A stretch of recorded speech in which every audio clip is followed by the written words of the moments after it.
تاکہ تمہیں ان سے راحت ملے اور تم میں پیار اور اخلاص پیدا کیا۔ اس آیت میں اللہ تعالیٰ نے عورتوں کو مردوں کے لیے تسکین قلب کا موجب بتایا ہے۔ عورت مرد دونوں میں خالص محبت اور رحم اور مودت پیدا کر دی ہے۔ اس کے بعد ہی اللہ تعالیٰ نے وضاحت کر دی کہ کون سی عورتیں مرد کے لیے حلال اور جائز ہیں، یعنی کن سے محبت کی جا سکتی ہے اور کون سی حرام اور ناجائز۔ ارشاد فرمایا، اللہ چاہتا ہے جو تم سے پہلے ہو گزرے ہیں ان کے حالات کھول کھول کر بیان کر دے اور تمہیں انہی طریقوں پر چلائے اور تم پر مہر کی نظر رکھے، یعنی رحمت کرے، اور اللہ علم اور حکمت والا ہے۔ اور اللہ تم پر اپنی رحمت سے رجوع فرمانا چاہتا ہے، یعنی تم پر اپنی رحمت کرنا چاہتا ہے، اور جو اپنے مزوں کے پیچھے پڑے ہیں وہ چاہتے ہیں کہ تم سیدھی راہ سے الگ ہو جاؤ۔ اللہ چاہتا ہے کہ تم پر تخفیف کرے اور انسان کمزور بنایا گیا ہے۔ خلاصہ کیا ہے کہ انسان کو چونکہ اللہ نے کمزور بنایا ہے اور اس کے اندر جو مختلف جذبات رکھے ہیں یا ضروریات اس کی رکھی ہیں، ان کی تکمیل کے سامان بھی اسی لیے اس نے پیدا کیے ہیں۔ مثلا بھوک رکھی ہے تو کھانے پینے کے بہت سے سامان ہیں۔ اسی طرح انسان کے اندر محبت کا جو مادہ ہے اس کی تکمیل کے لیے بھی نکاح جیسی چیز رکھی ہے۔ لیکن لوگ کیا چاہتے ہیں کہ تم ایک طرف جھک جاؤ، یعنی حلال کو چھوڑ کر حرام طریقے اختیار کرو۔ انسان کا امتحان اور ٹیسٹ یہی ہے۔ مثلا کھانے پینے میں بھی ہمیں یہ تو اجازت نہیں کہ ہم ہر چیز کھا لیں۔ حلال کھانا جائز ہے نا، کھا سکتے ہیں، مباح ہے، پسندیدہ ہے۔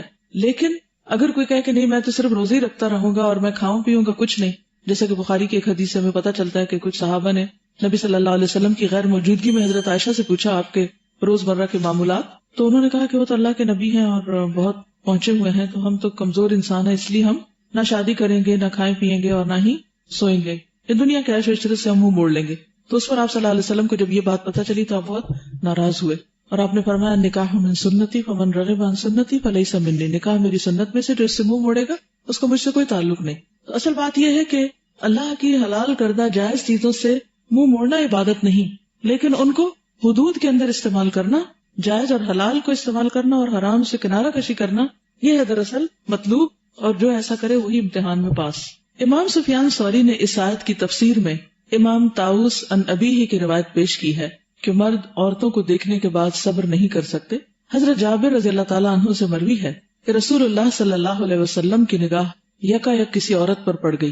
آپ اسی وقت حضرت زینب کے پاس تشریف لے گئے اور ان سے اپنی ضرورت پوری کی۔ فرمایا ان المرأة تقبل فی صورت شیطان وتدبر فی صورت شیطان فاذا رأى احدکم امرأة فاعجبته فلیأت اہلہ فان ذلک یرد ما فی نفسہ۔ صحیح مسلم۔ عورت شیطان کی صورت میں سامنے آتی ہے، یعنی مرد کے لیے عورت فتنہ ہے اور شیطان کی صورت میں واپس لوٹتی ہے۔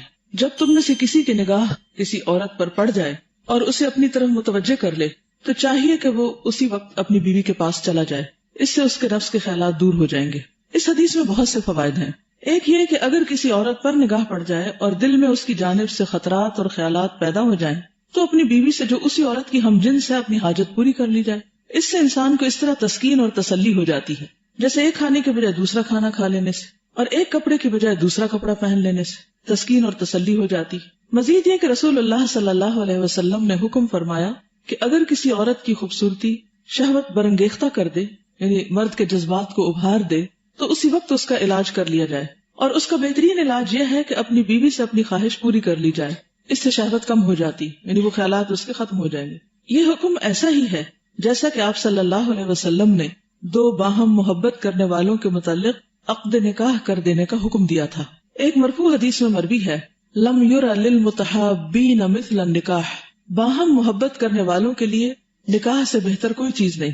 عاشق کا نکاح معشوق سے کر دینے سے بہتر عشق کی کوئی دوا نہیں۔ یہ دوا وہ بتا رہے ہیں کہ اسلام نے مرض عشق کا علاج کیا بتایا ہے؟ نکاح۔ اس مرض کی یہ دوا اللہ تعالیٰ نے از روئے شرع قدر مقرر کر دی ہے، شریعت نے یہی طریقہ بتایا۔ یہ دوا اللہ تعالیٰ کے پیغمبر حضرت داؤد علیہ السلام نے بھی کی کہ حرام سے احتراز کرتے ہوئے نکاح سے کام لیا۔ کسی عورت سے محبت ہو گئی تو اسے اپنے نکاح میں لے لیا۔ اس بارے میں حضرت داؤد علیہ السلام کی توبہ تو بارگاہ خداوندی میں ان کی قدر و منزلت اور عالی درجے کے اعتبار سے تھی۔ اگر آپ کو یاد ہو تو وہ جو دو لوگ آگے تھے نا ان کے خلوت گاہ میں جب وہ عبادت کر رہے تھے، تو اس پر انہوں نے ایک مقدمہ پیش کیا تھا کہ میری ایک دمبی ہے اور اس کی 99 اور اس نے ایک بھی مجھ سے لے لی۔ تو اس پر داؤد علیہ السلام کو سمجھ آ گئی کہ ان سے کیا قصور ہوا، اور فاستغفر ربہ وخر راکعا واناب، تو فوراً اپنے رب کے حضور استغفار میں گر پڑے اور توبہ کر لی اور رجوع کر لیا۔ حضرت زینب بنت جہش کے قصے پر بھی ہم کچھ روشنی ڈال دیتے ہیں. قصہ یہ ہے کہ حضرت زید حضرت زینب کو طلاق دینا چاہتے تھے. ان میں باہم موافقت نہیں تھی. حضرت زید خدمت نبی میں حاضر ہوئے اور انہیں علیحدہ کرنے کے متعلق آپ کی رائے طلب کی، یعنی نبی صلی اللہ علیہ وسلم سے مشورہ کیا، کیونکہ وہ ان کے منہ بولے باپ بنے ہوئے تھے. آپ نے ان کو طلاق دینے سے روک دیا، لیکن آپ کو اچھی طرح معلوم تھا کہ حضرت زید جلد انہیں چھوڑ دیں گے، اور یہ بھی آپ کو معلوم تھا کہ ان کی علیحدگی کے بعد آپ ان سے نکاح کریں گے. یہ بات آپ اپنے دل میں مخفی رکھتے تھے کہ لوگ اس بارے میں چرچا کریں گے کہ رسول اللہ صلی اللہ علیہ وسلم نے اپنے بیٹے کی بیوی سے نکاح کیا. یہ بات آپ تفسیر میں پڑھ چکے ہیں سورۃ الاحزاب کی، اور قرآن پاک میں اس کی وضاحت موجود ہے. عربوں کے ہاں منہ بولے بیٹے کی بیوی کو وہی مقام تھا جو حقیقی بیٹے کی بیوی کو تھا. اللہ سبحانہ و تعالیٰ یہ رسم توڑنا چاہتے تھے، اس لیے اللہ تعالیٰ نے ایسے اسباب پیدا کیے کہ حضرت زید ان کو یعنی حضرت زینب کو طلاق دیں اور آپ ان سے نکاح کریں. بعض لوگوں نے یہ بات مشہور کی، اگر آپ تفاسیر کی کتابیں دیکھیں تو اس میں یہ لکھا ہوا، پیچھے بھی کچھ ایسی ہی جھلکی تھی کہ حضرت زینب کو حضور صلی اللہ علیہ وسلم نے دیکھا تھا اور اس موقع پر آپ کے دل میں ان کا خیال پیدا ہوا تھا. تو بعض کے خیال میں یہ قصہ جو ہے یہ من گھڑت ہے، اور آپ کی پریشانی یہ تھی کہ اللہ سبحانہ وتعالیٰ آپ کو حکم دیں گے کہ آپ اس رسم کو توڑنے کے لیے یہ نکاح کریں. لیکن بہرحال یہ واقعہ موجود ہے، اس لیے انہوں نے اس کتاب میں پیچھے ذکر بھی کیا ہے اور یہاں بھی یہ اس بات کو بیان کر رہے ہیں. لیکن بات یہ ہے کہ نبی صلی اللہ علیہ وسلم جنہوں نے 25 سال کی عمر میں 40 سال کی عورت سے شادی کی تھی، اپنے سے 15 سال بڑی خاتون سے جو پہلے سے 2 دفعہ شادی شدہ تھی اور بیوہ ہو چکی تھی، اور ان کی بڑی بڑی اولاد بھی تھی، اور اس وقت آپ نہایت ینگ تھے، تو آپ کے جو فرائض تھے اور ذمہ داریاں تھیں ان کو سامنے رکھتے ہوئے اور آپ کی نیچر کو سامنے رکھتے ہوئے یہ تو کوئی گمان بھی نہیں کر سکتا کہ نعوذ باللہ آپ عورتوں کے بارے میں ایسے برے خیالات رکھتے. صرف یہ ہے کہ چاہے کوئی پیغمبر ہو یا کوئی کتنا بھی نیک انسان ہو، وہ ہے انسان، اور انسان کی تکمیل انسانی جذبات کے ساتھ ہی ہے. اگر کوئی شخص ہو تو انسان، لیکن ہر طرح کے انسانی جذبات کو اپنے اندر سے نکال دے اور فرشتہ بن جائے تو اس سے اس کی خوبصورتی ختم ہو جاتی. انسان کی خوبصورتی کس میں ہے؟ انسان کی عظمت کس میں ہے؟ انسان ہونے میں. اور انسان ہونے میں جو خواہشات اور جو چیزیں اس کے اندر اللہ نے رکھ دی وہ بطور ٹیسٹ ہے. ٹیسٹ کیا ہے کہ انسان ان کے ہوتے ہوئے حلال رستہ اختیار کرتا ہے یا حرام کرتا ہے. اور فی زمانہ آپ دیکھیں کہ حلال کو مشکل بنا دیا گیا، حرام کو خوبصورت بنا دیا گیا. اس لیے نبی صلی اللہ علیہ وسلم کی شادیوں کو، یا پھر اگر کوئی اور شخص ایک سے زائد شادی کی بات بھی کر دے تو ایسی صورت میں اس کو بہت برا بھلا کہا جاتا ہے. لیکن اگر ایک مرد 4 عورتوں سے دوستی کیے ہوئے ہے اور نکاح کے بغیر ان کے ساتھ تعلق رکھے ہوئے ہے تو اس کو کوئی برا نہیں کہتا. تو اصل امتحان کیا ہے کہ انسان حرام اور حلال میں سے کس چیز کو اختیار کرتا ہے. یعنی اسلام میں یہ مطلوب نہیں کہ انسان اپنے اندر سے ان جذبات کو مکمل طور پر ختم کر دے اور وہ فرشتہ بن جائے. ان جذبات کو حلال کے دائرے میں رہتے ہوئے ان کی تذکیر کرنا بھی عبادت ہے. اسی لیے اسلام میں نکاح کیا ہے؟ عبادت ہے یا نہیں؟ آپ نے اس کو اپنی سنت قرار دیا اور فرمایا جو اس سے منہ موڑے گا اس کا مجھ سے تعلق نہیں. جبکہ بعض مذاہب میں شادی کرنا جو ہے وہ انسان کے نیکی اور اس کی پارسائی کے خلاف ہے. ہمارے دین میں شادی کرنا عین پارسائی ہے، انسان کی عزت و عصمت کی حفاظت کا ذریعہ ہے نکاح. اس میں کوئی برائی نہیں ہے. شادی نہ کرنا معیوب ہے. اگر کوئی شخص یہ سمجھتا ہے کہ شادی نہ کر کے وہ زیادہ نیکی کا کام کر رہا ہے تو یہ غلط بات ہوگی. شادی کے دائرے میں اپنے جذبات کی تسکین یہ زیادہ پاکیزہ عمل ہے اور اس کو صدقہ بھی قرار دیا گیا ہے. یعنی اس عمل کو، اس فعل کو جو شوہر اور بیوی کے درمیان ہوتا ہے اس کو صدقہ شمار کیا گیا ہے. حضرت زید آپ کے بیٹے نہیں متبنہ تھے، یعنی منہ بولے بیٹے، لیکن متبنہ کو بیٹا کہتے تھے. رب العالمین کا یہ مقصد تھا کہ بندوں کی مصلحتوں کے پیش نظر اس بارے میں ایک عام قانون بنا دیا جائے. حضرت زید نے جب حضرت زینب کو طلاق دے دی اور ان کی عدت طلاق پوری ہو گئی تو آپ نے اپنے لیے حضرت زید کو پیغام دے کر بھیجا، انہی کے ذریعے پیغام بھیجا. حضرت زید حضرت زینب کے مکان پر پہنچے اور دروازے کی طرف پیٹ کر کے کھڑے ہو گئے، کیونکہ اب وہ ان کی بیوی نہیں تھی، وہ طلاق دے چکے تھے اور وہ ان کے لیے نامحرم ہو چکی تھی. رسول اللہ صلی اللہ علیہ وسلم کا پیغام لے کر گئے تھے. غیرت نے تقاضا نہ کیا کہ چہرہ سامنے کر کے کھڑے ہوں، دروازے سے دور رہ کر آواز دی کہ میں تمہارے پاس آپ کا پیغام لے آیا ہوں. میں تمہارے پاس یعنی حضرت زینب کے پاس حضور صلی اللہ علیہ وسلم کا پروپوزل لے کر آیا ہوں. حضرت زینب نے کہا کہ جب تک رب العالمین کا حکم نہیں ملتا میں کچھ نہیں کر سکتی. پیغام کہاں سے آ رہا تھا؟ حضور صلی اللہ علیہ وسلم کی طرف سے. لیکن اس سے آپ حضرت زینب کی بھی خدا خوفی کو دیکھیے کہ وہ کیا مقام رکھتی. پھر انہوں نے استخارہ کیا تھا. اس کے بعد حضرت زینب اپنے گھر کی مسجد کی محراب میں کھڑی ہو گئی. گھر کی مسجد یعنی وہ خاص مخصوص کونا جہاں وہ نماز پڑھا کرتی تھی، اور نماز شروع کر دی یعنی صلاۃ الاستخارہ. چنانچہ آپ کے نکاح کی ولایت خود خدائے قدوس نے کی اور عرش معلیٰ پر رسول اللہ صلی اللہ علیہ وسلم سے آپ کا نکاح کر دیا. اب اللہ تعالیٰ جس کا نکاح کر دے اس پر کسی کو اعتراض ہو سکتا ہے؟ پھر تو ایمان ہی ختم. اس موقع پر یہ وحی اتری. پھر جب زید اس عورت سے بے تعلقی کر چکا تو ہم نے تمہارے ساتھ اس کا نکاح کر دیا. اس آیت کے اترنے کے بعد رسول اللہ صلی اللہ علیہ وسلم فوراً حضرت زینب کے پاس تشریف لے گئے. حضرت زینب رضی اللہ تعالیٰ عنہا اس بات پر ہمیشہ آپ کی دوسری بیویوں کے سامنے فخر کیا کرتی تھی کہ تمہارا نکاح تمہارے گھر والوں نے پڑھایا ہے، لیکن میرا نکاح تو عرش معلیٰ پر خود اللہ تعالیٰ نے پڑھایا ہے. یہ امر یقینی ہے کہ رسول اللہ صلی اللہ علیہ وسلم عورتوں سے محبت رکھتے تھے، جیسا کہ صحیح بخاری میں حضرت انس سے مروی ہے، جسے نسائی نے اپنی سنن میں اور طبرانی نے اپنی اوسط میں بھی روایت کیا ہے. حضرت صلی اللہ علیہ وسلم نے فرمایا، حبب الی من دنیاکم النساء والطیب وجعلت قرۃ عینی فی الصلاۃ. سنن نسائی. تمہاری دنیا میں یہ چیزیں مجھے محبوب ہیں، عورتیں اور خوشبو، اور نماز میری آنکھوں کی ٹھنڈک ہے. اب اس حدیث سے نعوذ باللہ کہ حضور صلی اللہ علیہ وسلم کی شان میں کمی نہیں ہوتی. پہلی بات تو یہ کہ جو پسند ہے آپ نے اس کا برملا اظہار کیا، جو دل میں ہے وہی زبان پر. دوسری بات یہ کہ اس سے عورتوں کی عزت میں اضافہ ہوتا ہے کہ عورت کوئی گری پڑی چیز نہیں ہے، ایک محبوب چیز ہے، پسندیدہ چیز ہے، اور عورت سے محبت مرد کی شان کے خلاف نہیں ہے، یہ بھی پسندیدہ ہے. پھر یہ ہے کہ عورتوں کے بعد خوشبو کا بھی ذکر کیا گیا، یہ بھی دنیا کی زینت میں سے ہے، اس کو بھی آپ نے اپنی پسند بتایا. اور تیسری چیز نماز. کتنا بیلنس ہو جاتا ہے کہ ایک طرف دنیاوی زینت اور دوسری طرف روح کا سامان. ہمارے ہاں یہ بیلنس قائم نہیں رہتا. جو پہلی چیز کو پسند کرتا ہے وہ دوسری سے بالکل غافل ہو جاتا ہے، اور اگر غافل نہ بھی ہو تو نماز میں بھی اس کا دھیان کہاں جائے گا؟ عورت ہی کی طرف. یہ مطلوب نہیں، یہ پسندیدہ نہیں، یہ غلط ہے. یعنی عورت کی محبت تو جائز ہے، لیکن اللہ سے بڑھ کر نہیں اور اللہ کی عبادت میں شریک نہیں. یہ سب سے مشکل کام ہے اور یہ سب سے بڑا امتحان ہے، کیونکہ ایک طرف کو لڑک جانا آسان ہوتا ہے، جیسے پیچھے آیا نا اس آیت میں، وَيُرِيدُ الَّذِينَ يَتَّبِعُونَ الشَّهَوَاتِ أَن تَمِيلُوا مَيْلًا عَظِيمًا. یہ آیت 27 ہے سورۃ النساء کی. وہ لوگ جو اپنی خواہشات کی پیروی کرتے ہیں، شہوات کی پیروی کرتے ہیں، وہ کیا چاہتے ہیں؟ ان تمیلوا میلا عظیما، کہ تم جھک جاؤ. کس کی طرف جھک جاؤ؟ خواہشات کی طرف جھک جاؤ. اگر عورت کی محبت ہے تو اس طرف جھک جاؤ. کیسا جھکنا؟ میلا عظیما، بہت بڑا جھکنا، بہت زیادہ جھکنا. تو اس جھکنے سے منع کیا گیا. اسی لیے نبی صلی اللہ علیہ وسلم جب گھر میں تشریف فرما ہوتے اور اذان کی آواز آتی تو گھر والوں سے اجنبی ہو جاتے تھے. اور اگر یہ امتحان نہ ہو اور انسان کے لیے دنیا کی چیزیں مرغوب نہ ہوں تو پھر ان کو چھوڑ کر اللہ کی عبادت کی طرف جانا پھر عبادت کیا کہلائے؟ اگر ان چیزوں سے کوئی دلچسپی ہی نہیں، کوئی طلب ہی نہیں، کوئی ان کی ضرورت ہی نہیں، ان کے لیے کوئی اٹریکشن ہی نہیں، اور آپ نماز پڑھ رہے ہیں تو نماز پہ نماز پڑھتے چلے جائیں، آپ کے لیے آسان ہے. لیکن ایک طرف ان کا خیال رکھنا اور دوسری طرف نماز کے وقت نماز میں خشوع و خضوع اور مکمل یکسوئی، یہ مشکل کام ہے. اور پھر نماز پڑھنے کے بعد پھر گھر لوٹ کر گھر والوں کے کام کاج اور ان کی ضروریات پوری کرنا، یہ مشکل کام ہے. ورنہ جب انسان ایک ہی کام میں ہوتا ہے تو آسان ہو جاتا ہے. یہ کہتے ہیں کہ یہ ٹھیک ٹھیک حدیث کے الفاظ ہیں، باہر کا ایک لفظ نہیں. یعنی کوئی یہ نہ سمجھے کہ اپنے پاس سے بات بنائی گئی ہے. جیسا کہ بعض نے یہ الفاظ بڑھائے ہیں، حبب الی من دنیاکم ثلاث، تمہاری دنیا میں سے مجھے 3 چیزیں محبوب ہیں. امام احمد نے اپنی کتاب الزہد میں کچھ اور الفاظ بھی روایت کیے ہیں. اصبر عن الطعام والشراب ولا اصبر عنہن، میں کھانے پینے سے صبر کر سکتا ہوں لیکن عورتوں سے صبر نہیں کر سکتا.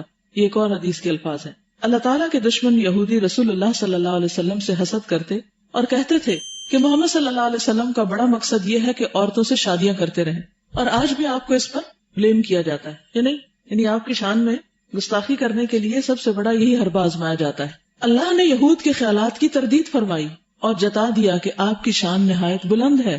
فرمایا سورۃ النساء، یا اللہ نے جو اپنے فضل سے لوگوں کو نعمت عطا فرمائی ہے اس پر جل مرتے ہیں. یعنی نبی صلی اللہ علیہ وسلم کو جو نعمت اور دنیا میں بھی جو بڑا مقام عطا کیا ہے اس پر وہ حسد کرتے ہیں، تو یہ ان کا اپنا قصور ہے.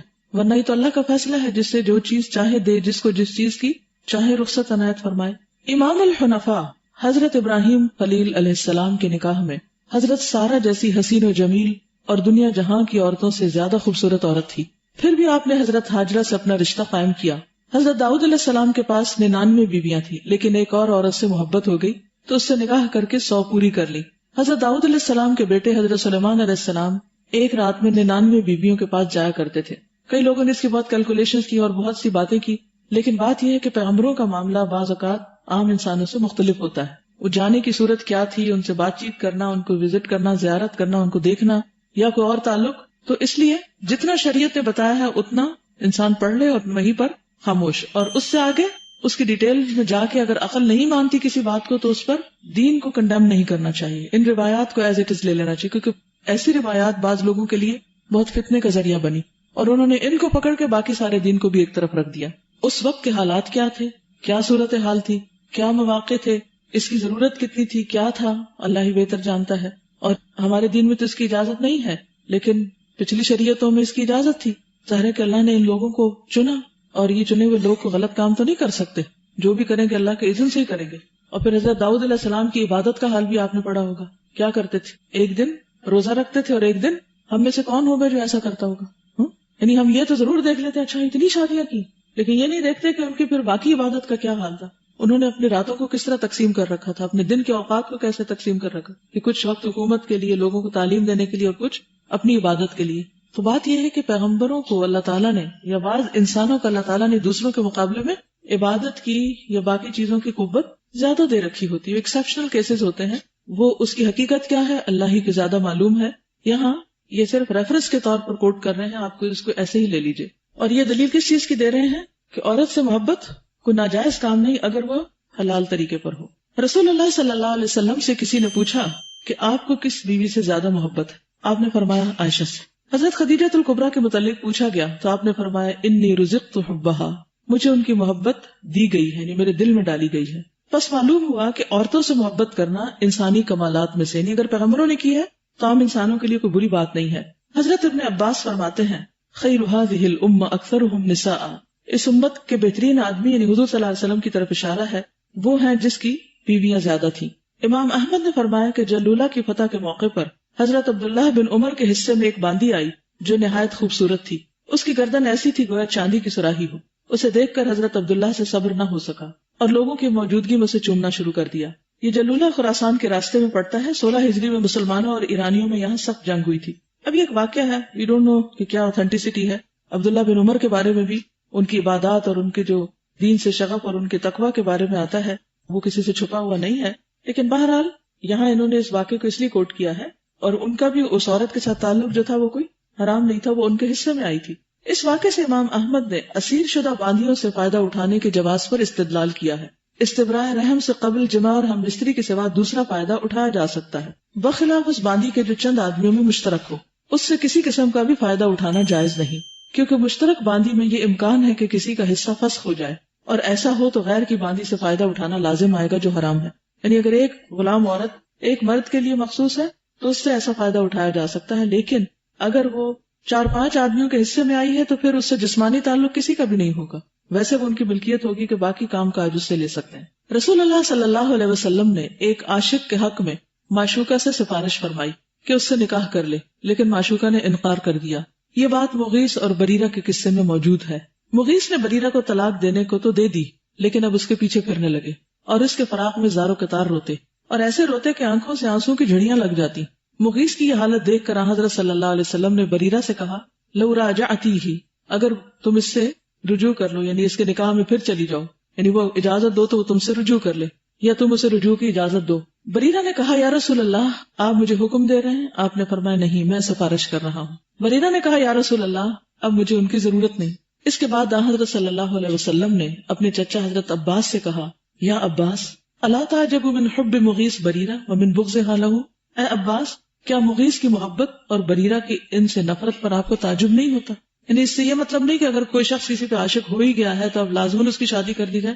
اگر عورت راضی نہیں اور وہ انکار کرتی ہے تو عورت کا حق بھی اس حدیث سے پتہ چلتا ہے کہ نبی صلی اللہ علیہ وسلم نے اس کو مجبور نہیں کیا. اور تعجب کی بات یہ ہے کہ دلوں کے حال اللہ ہی کو معلوم ہے اور اللہ ہی کے ہاتھ میں ہے دل، اور دلوں کی ایسی کیفیت اور حالت بھی ایک امتحان ہوتا ہے، آزمائش ہوتی ہے. یعنی آپ حیران ہو رہے ہوں گے اس کی کیا وجہ تھی کہ مغیث اتنی محبت کرتا اور بریرہ اتنی نفرت کرتی ہے اور وہ اس کے پاس جانا نہیں چاہتی. تو نبی صلی اللہ علیہ وسلم مغیث کے لیے سفارش کرتے اور بریرہ کو مجبور نہیں کرتے.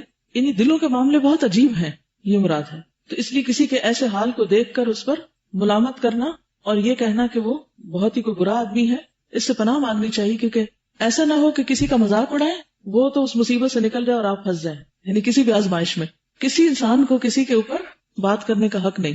کبھی کسی کو انسان ایسی آزمائش اور مصیبت میں دیکھے تو اس کے لیے دعا کرے.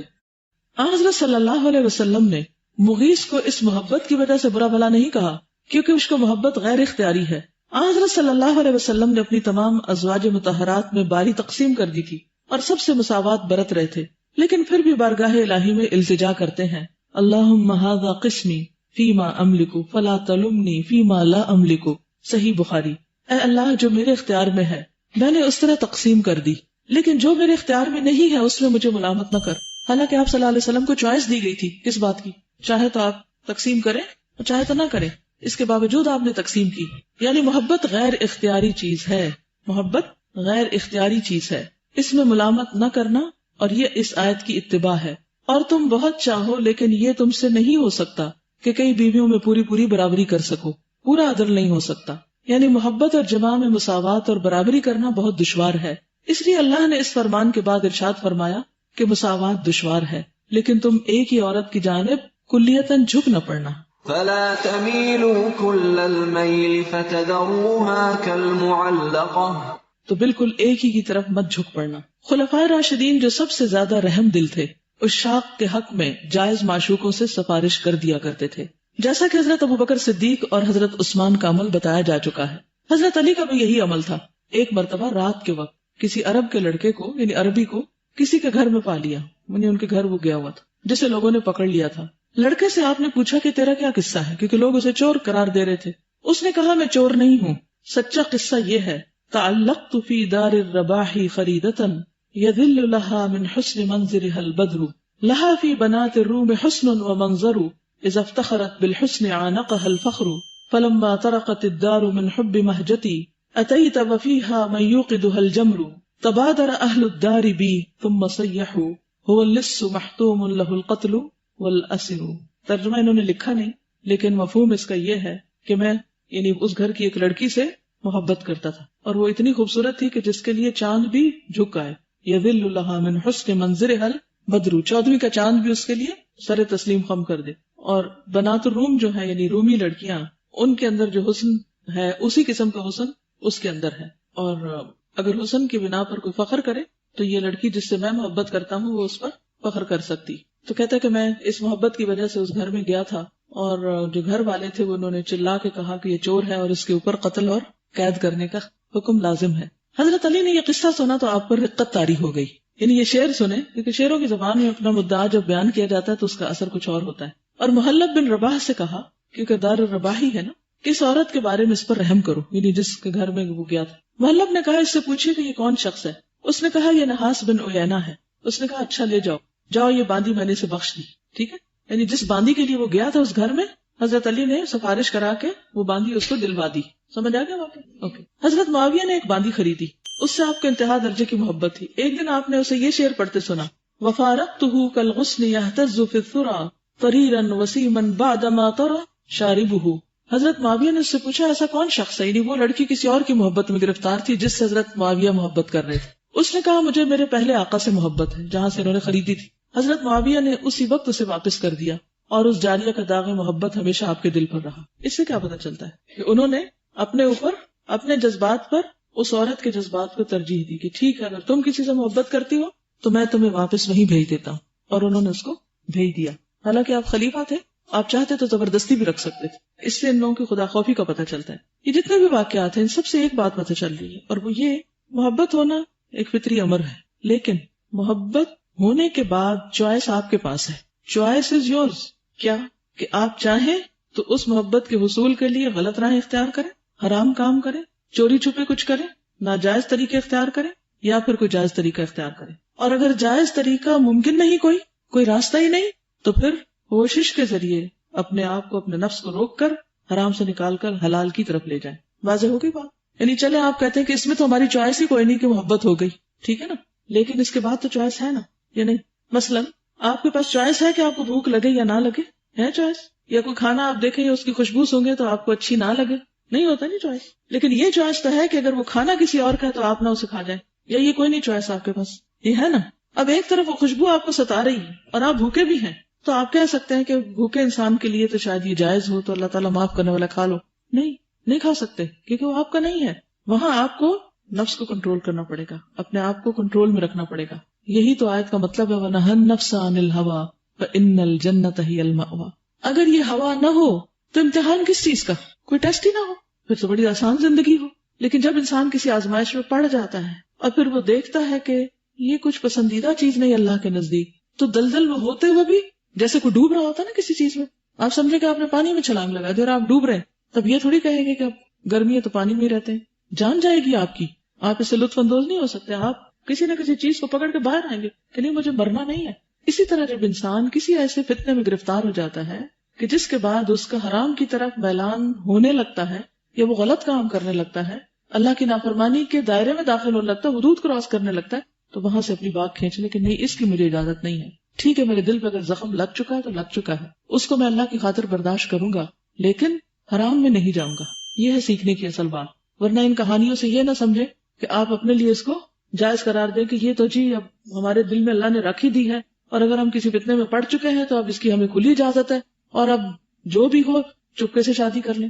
کل ایک لڑکی کا فون آیا مجھے کافی دور پار جگہ، کئی دن سے وہ فون کر رہی تھی کہ کوئی بات پوچھنی تو مجھے ٹائم نہیں مل رہا تھا، کہتی آپ سے تفصیلی بات کرنی، تو میں کہتی تھی ٹائم ہوگا تو پھر کروں. بہرحال اس نے بتایا، خلاصہ مختصر یہ کہ کزن کے ساتھ اس کو محبت ہوگی، جا کے چھپ کے نکاح کر لیا. اب ہر طرح کے تعلقات ہیں اور گھر والوں میں سے نہ ادھر کسی کو پتا نہ ادھر. تو کہتی ہے میں کیا کروں؟ میں نے کہا دو میں سے ایک کام، ایک اپنے گھر والوں کو فوراً بتاؤ. پہلی بات تو یہ کہ ولی کے بغیر تمہارا نکاح کیسے ہو گیا؟ کہتے 3 لوگ موجود تھے. میں نے کہا اس کے لیے 3 لوگوں کا موجود ہونا کافی نہیں، اس کے لیے تمہارے باپ یا بھائی کا ہونا بیچ میں ضروری ہے، اور اگر یہ نہیں تو فوری طور پر اس تعلق کو ختم کرو. کہتے ابھی وہ کچھ کماتا نہیں. میں نے کہا کماتا نہ ہو تو اس کا یہ مطلب ہے کہ انسان چھپ کے حرام کام کرے؟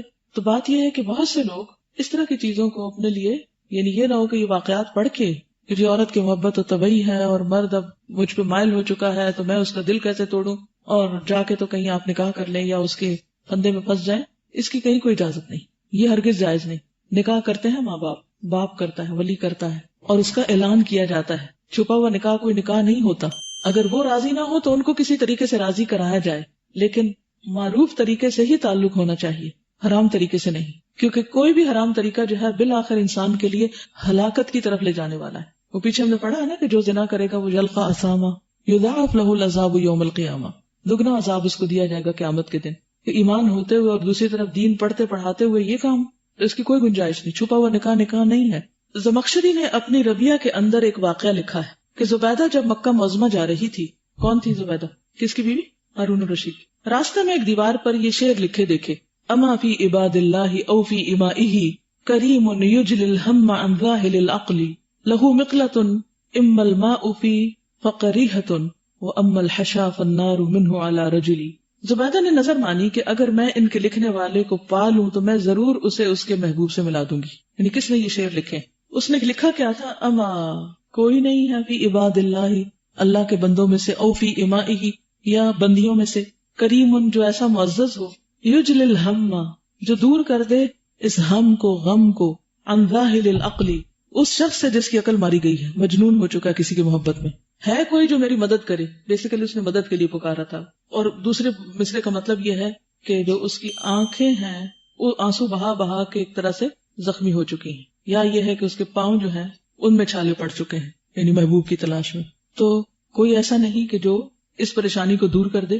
زبیدہ نے نظر مانی کہ اگر میں ان کے لکھنے والے کو پا لوں تو میں ضرور اسے اس کے محبوب سے ملا دوں گی. اس سے یہ بھی پتہ چلتا ہے کہ جب ایسا کوئی واقعہ کسی خاندان میں ہو، کسی بڑے کے سامنے ہو، کسی کی بچے کی ایسی کوئی چیز سامنے آ جائے، تو بجائے اس کے کہ پھر ان کے اوپر ناروا پابندیاں لگا دی جائیں، ان کا نکاح کر دیا جائے. پہلا کام یہ کرنا چاہیے کہ نکاح کر دینا چاہیے. ہم لوگ عام طور پہ نکاح کیوں نہیں کرتے؟ کہیں اسٹیٹس آتا ہے، کہیں ذات آتی ہے، کہیں برادری آتی ہے، کہیں کچھ آتا ہے. نکاح کو مشکل کر دیا گیا ہے اور حرام تعلقات کو ڈھیل دے دی گئی.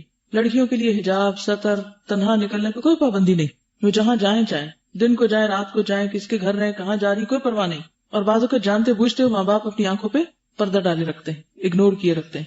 لیکن اگر کوئی پروپوزل لے کر آ جائے تو اس سے بڑا تو کوئی انسان ہے ہی نہیں کہ تم شادی کا پیغام کیوں لے کر آ گئے. حالانکہ کس قدر غلط بات ہے. اگر کوئی شادی کا پیغام لے کر آیا ہے تو وہ ایک جائز کام سے آیا ہے، اس کو انکریج کرنا چاہیے، نہ کہ حرام تعلق کی چھوٹ دیے رکھنی چاہیے. تو آپ دیکھیں اب کیا ہے، پہلے خاندانوں میں ایسے ہوتا تھا، بزرگ لوگ جو تھے وہ فوراً رشتے کروانے کے لیے کوشش کرتے تھے. اب یہ کہ خاندان کے بڑوں نے ہاتھ اٹھا لیا. کئی دفعہ ایسا ہوتا نا کہ باپ غیرت میں آ گیا، غصے میں آ گیا، اب دیکھا کہ بیٹی نے کسی لڑکے سے کوئی ایسا تعلق کر لیا ہے یا کوئی لڑکا اس کے اوپر مائل ہو گیا. بعض اوقات لڑکی کا قصور ہی کوئی نہیں ہوتا، کوئی فیملی، کوئی خاندان کو پروپوزل لے کے آتا ہے، شامت لڑکی کے لیے آتے ہیں کہ کیوں آیا، وہ تمہارا ہی کوئی قصور ہوگا. ضروری نہیں کہ ہر دفعہ لڑکی کا ہی کوئی قصور ہو، کوئی بھی وجہ ہو سکتی.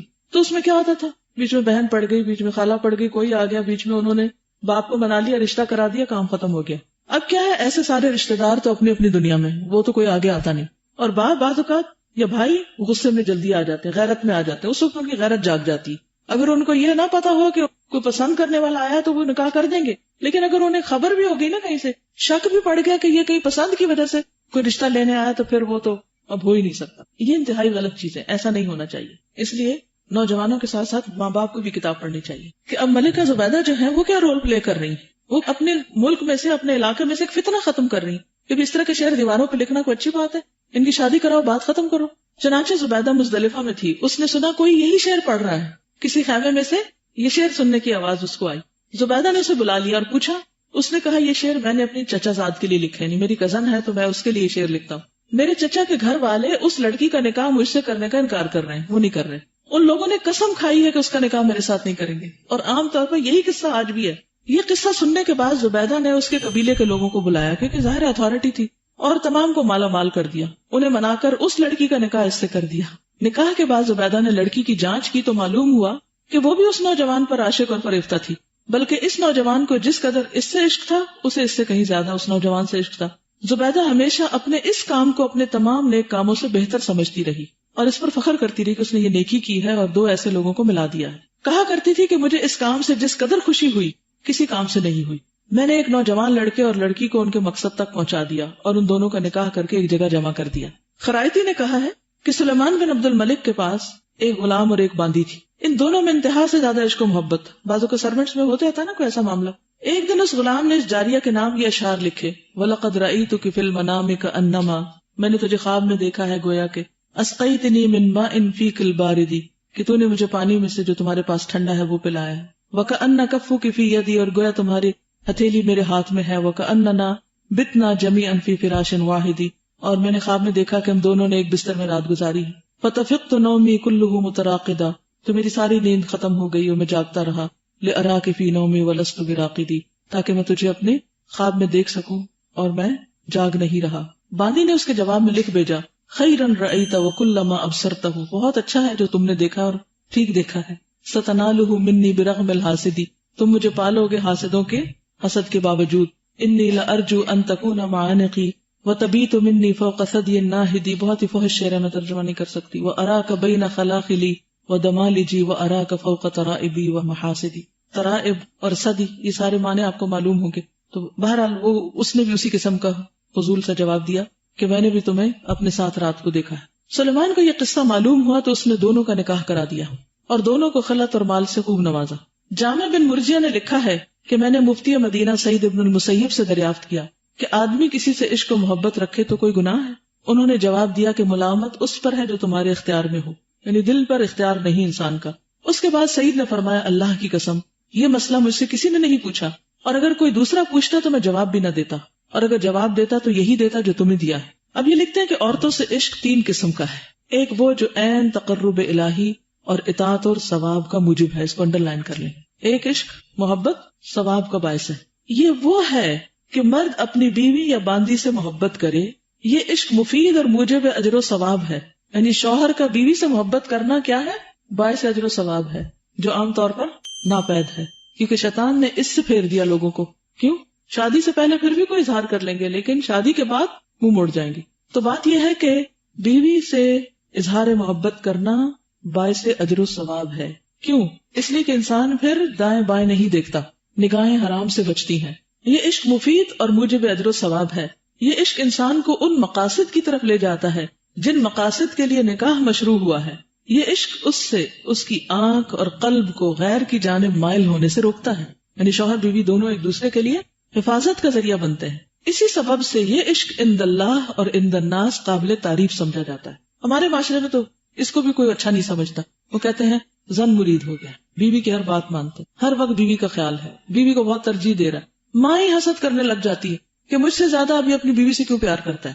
تو یہ جو سب سے زیادہ مفید ہے، فائدہ مند اور اجر و ثواب کا باعث ہے، اس کو شیطان نے برا بنا دیا اور اس سے دور کر دیا لوگوں کو. دوسرا عشق وہ ہے جو اللہ تعالیٰ کی خفگی، ناراضگی اور دوری رحمت کا موجب ہے. اس کو اچھی طرح انڈر لائن کریں، کیونکہ پچھلی کہانیوں سے مجھے ڈر ہے کہ کوئی ہر طرح کے عشق کو حلال اور جائز نہ کر لے. یہ عشق دین و دنیا دونوں کے لیے سخت مضر ہے، اور وہ امردوں کا عشق ہے، یعنی مرد کا مرد کے ساتھ، عمل قوم لوط والا. امردوں کے عشق میں جو مبتلا ہوا اللہ کی نگاہ سے گر گیا، اللہ نے اسے اپنے دروازے سے نکال دیا، اس کے قلب کو اپنے سے دور پھینک دیا، اپنی محبت سے محروم کر دیا.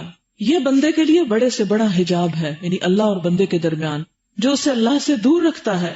جیسا کہ بعض اسلاف کا قول ہے، اذا سقط العبد من عین اللہ ابتلاہ بمحبت المرضانی، جو بندہ اللہ کی نگاہ سے گر جاتا ہے اسے امردوں کی محبت میں مبتلا کر دیتا ہے. ہومو سیکشولز کا عشق، یہ محبت قوم لوط میں عام تھی، اور یہ اس قوم کی جبلت بن چکی تھی. یہ مرض اس قوم میں عام طور پر پھیل گیا تھا، اور اس قوم پر جو عذاب اترا اسی عشق کی وجہ سے اترا تھا. جیسا کہ اللہ تعالیٰ کا ارشاد ہے، تمہاری عمر کی قسم، یہ لوطی لوگ اپنی بدمستی میں پڑے جھوم رہے تھے. اس مرض کا علاج اور دوا یہ ہے کہ بندہ خدائے مقلب القلوب کی بارگاہ میں دعا اور التجا اور فریاد و زاری کرے. اگر کسی کو اس قسم کا کوئی عشق لاحق ہو گیا ہے تو وہ کیا کرے؟ اللہ کی بارگاہ میں دعا اور التجا اور فریاد و زاری کرے، اور اللہ سے قریب ہونے کی کوشش کرے.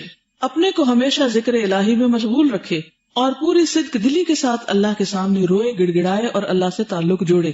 اس عشق سے جو مصائب اور آلام پہنچتے ہیں، اس لذت سے جو لذتیں فوت ہوتی ہیں، ان پر غور کرے اور خوب غور کرے کہ اس محبت سے محبوب اعظم سے رشتہ ٹوٹ جائے گا، یعنی اللہ تعالیٰ ناراض ہو جائے گا اور بڑے سے بڑا عذاب اس پر مسلط ہو جائے گا.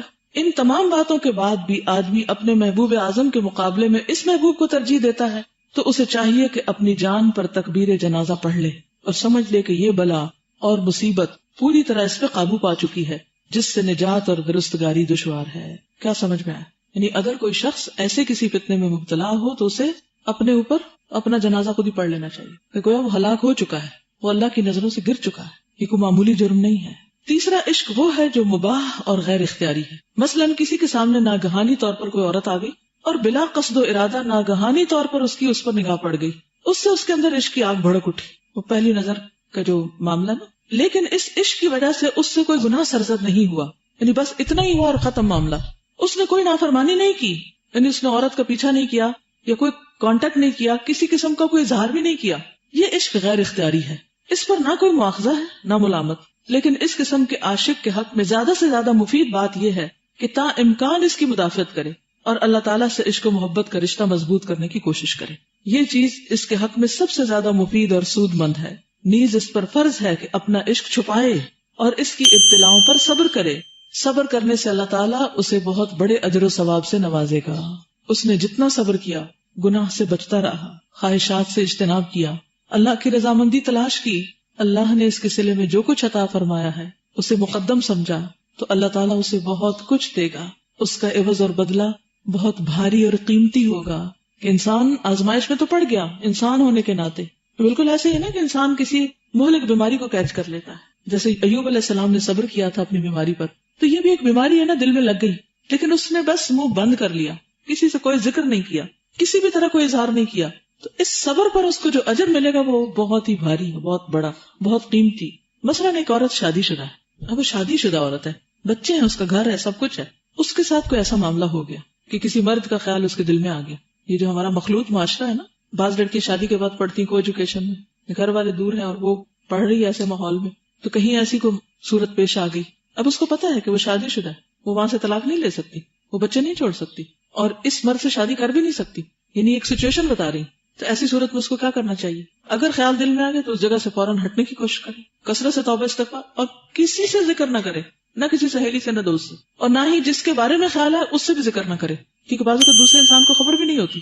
فوراً نگاہوں کی حفاظت، دل کی حفاظت، خیالات کی حفاظت، اور اللہ سے رو رو کر دعا. خاص طور پر ایسے معاملے وہاں پیش آ جاتے ہیں جہاں کپلز میں آپس میں نہیں بنتی، کیونکہ شیطان کیا چاہتا ہے، یہاں تو لڑائی رہے اور یہ کہیں اور ان کی نظریں اٹک جائیں، وہاں سے تسکین کریں. اس صورت میں اور زیادہ چکنا ہونے کی ضرورت ہے، اور اس بڑے اجر کو سامنے رکھتے ہوئے انسان دنیا کی اس وقتی اور چھوٹی سی دل کی خوشی کے لیے اپنے دین ایمان کو قربان نہ کرے. ٹھیک ہے. سبحانک اللہم و بحمدک، نشہد ان لا الہ الا انت، نستغفرک و نتوب الیک. السلام علیکم و رحمۃ اللہ وبرکاتہ.